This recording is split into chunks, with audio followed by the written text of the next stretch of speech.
I had originally scrapped the idea of doing this video, a video on developing a fighting spirit, but last night I had the experience of having an astral battle that impressed upon me how vitally important it was now that I at least give you some information on how you can begin to develop that, a fighting spirit, because it's going to become very necessary for you to continue, and just to better your life on all areas. It's a long dream, so I'm going to get to the real gist of it. There was lightning that flashed. I went to go open my window because when lightning flashes and I hear thunder, I immediately think of Thor, and I wanted his energy and his spirit to come in to my room, where I thought I was at the time. And I turn around and I see a very big, what I first thought was a troll, and I thought, wow, my ancestors are giving me a throwback to an adversary, probably a reptilian of their day, and then the big tail and the big snaggly, just abomination-style teeth, and I knew that it was most definitely a reptilian entity. And he was in my bed, laying down, looking at me, and there's a personal slight that he pointed out from laying in my bed, and I realized what that was. And my whole soul just exploded, and I could feel the energy of Thor descend upon me, and the weight of Mjolnir now in my hands, the flashing blue and red and sparkling of lightning and pulsating of thunder, and the look in this reptilian's eyes when he realized that I was not to be trifled with, and it was his end. He had met his end, and Mjolnir found its mark many a times and made him into a mush on my sheets in my astral dream, or my lucid dream. I woke up in the same bed and actually had to go wash my sheets. So if that gives you any indication. So developing a warrior spirit is going to be vitally important, and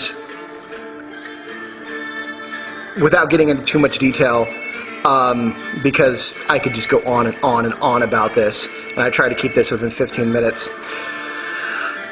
We believe that in order for you to really achieve your highest potential as a magician or any sort of magic worker, or in any way as a functioning member of society, that you should be as healthy and as strong physically, mentally, and spiritually as possible. And I truly believe that challenging exercise is the way to do that. In fact, one of our earliest initiations in this order is that you were able to perform 100 push-ups in a row, and that's a feat. But it'll lay the foundation for the rest of what we require if you were going to actually in person join this order, and logistically and locale-wise and for other reasons that may be difficult, but doing 100 push-ups in a row on your own will definitely be an initiation of itself, and your whole life will change, I guarantee it. Also, we really advocate that you find some sort of martial arts practice, and we don't advocate any particular style over another.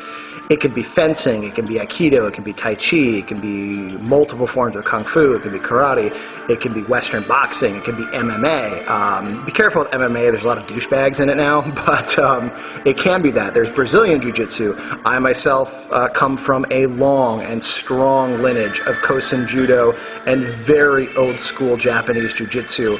That I have taken on a Brazilian Jiu-Jitsu black belts and been victorious many times.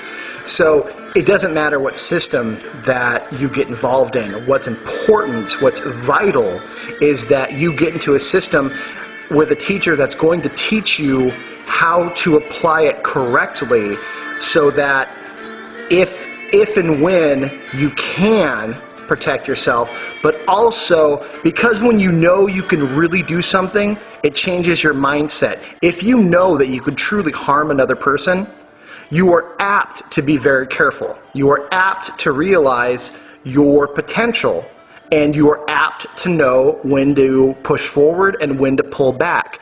It's very important that you keep as traditional and as authentic as you can.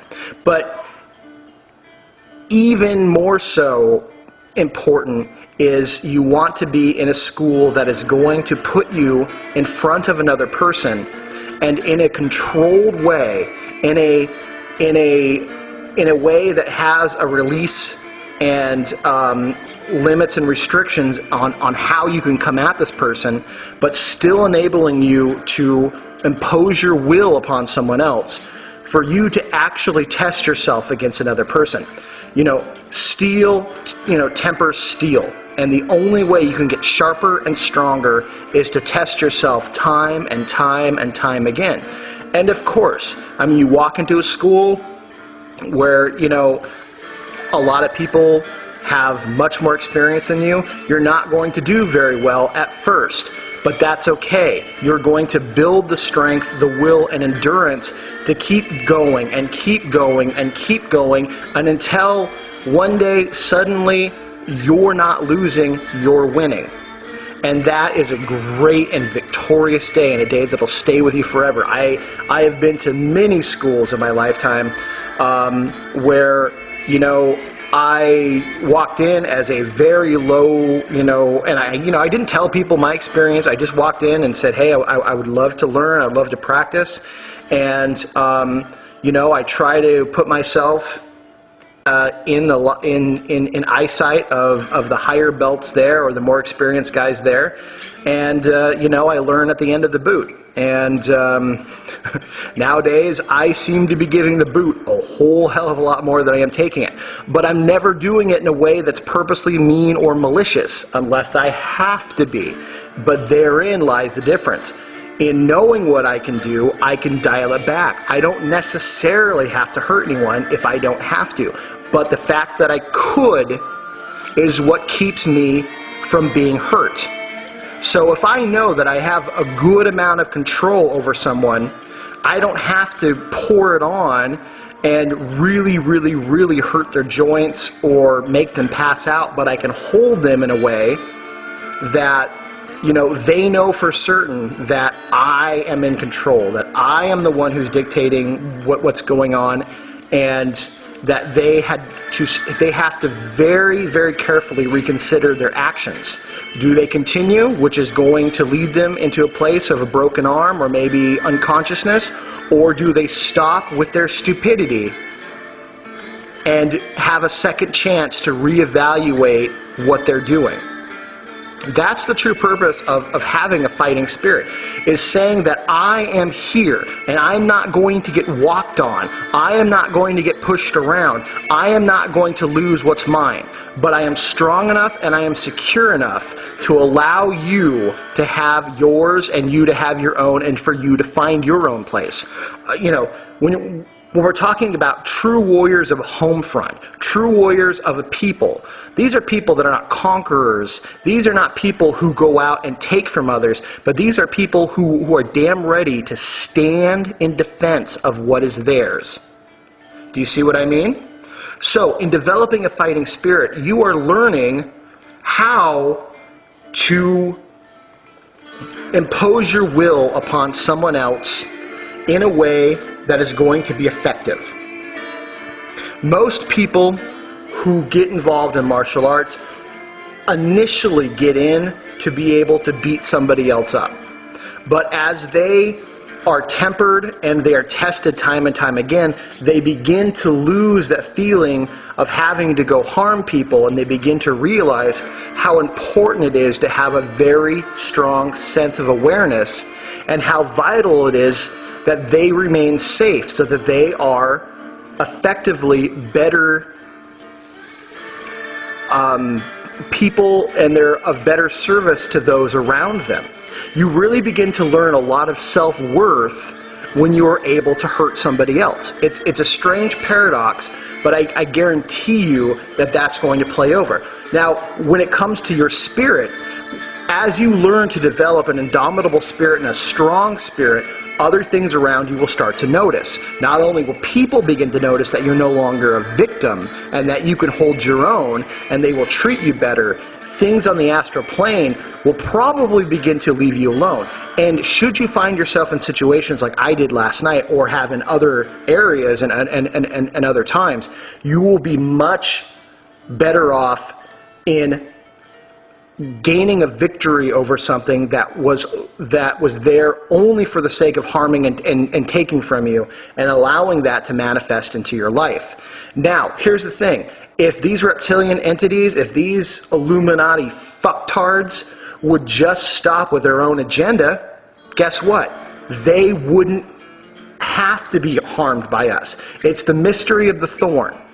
The rose is a beautiful thing. Your life is a rose.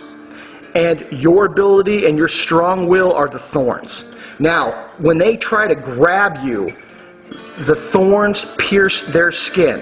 Now, here's the thing. You're not doing anything. They are choosing to come after you. They are choosing to harm you. Your thorns don't go out and poke them. They come in and grab you. So the amount of force that they come at you with is the amount of force that your thorns go into their hand. They, in essence, are doing it to themselves. And they choose when to let go. If they keep grabbing tighter and tighter and tighter, and your thorns keep getting deeper and deeper and deeper, and they keep losing more and more blood, that's their fault. If they grab and realize, whoa, okay, this is not what I thought, and pull away, then they've decided that it's done. So you're the same way. With the fighting spirit, you decide, or they're deciding on you when they're done. And you are just reacting to the amount of force that they're giving. But you don't lose any ground. You don't lose any bits of yourself. And you retain the value and self-worth that you truly are. You keep the rose of your life as beautiful and wonderful as you possibly can, and you share it with everyone else. You allow the sight and the smell of your beneficence to radiate and brighten the lives of everyone else, and you keep your thorns sharp and ready for those greedy enough and misinformed and just incorrect in their actions to try and come grab you. Do you see how that works? So developing a fighting spirit is all about keeping yours, and defending what is around you, and not allowing things to dictate to you what they're going to do. You have say over your life. You have every right to defend it. And developing a martial spirit means getting into a martial practice. And for the most part, that's going to be a form of martial art. Plus, you can make a lot of friends. You develop a strong sense of health, and you get to look at your body in a different way, because you're now competing against other people, making yourself better. You're not competing against them necessarily for wins or trophies or money, but you're competing against yourself using somebody else. So in the essence of where an old teacher taught me that Bushido was really all about love, and that there's a sword so sharp that it actually puts things together instead of cuts them apart. You are providing yourself out of love of humanity to allow someone else to test themselves against you and find out where they need to improve, and vice versa. They are letting you test yourself against them and finding where you need to improve. Both of you get better. This is the essence of warrior training, and why warrior societies were so close-knit. And this is the kind of warrior training that I'm suggesting for everyone out there. So please consider where it might fall into your life for developing a fighting spirit. I think it's going to benefit you 100%, and I will do what I can to help you out when I can. Send us questions, and we'll try to get back to you.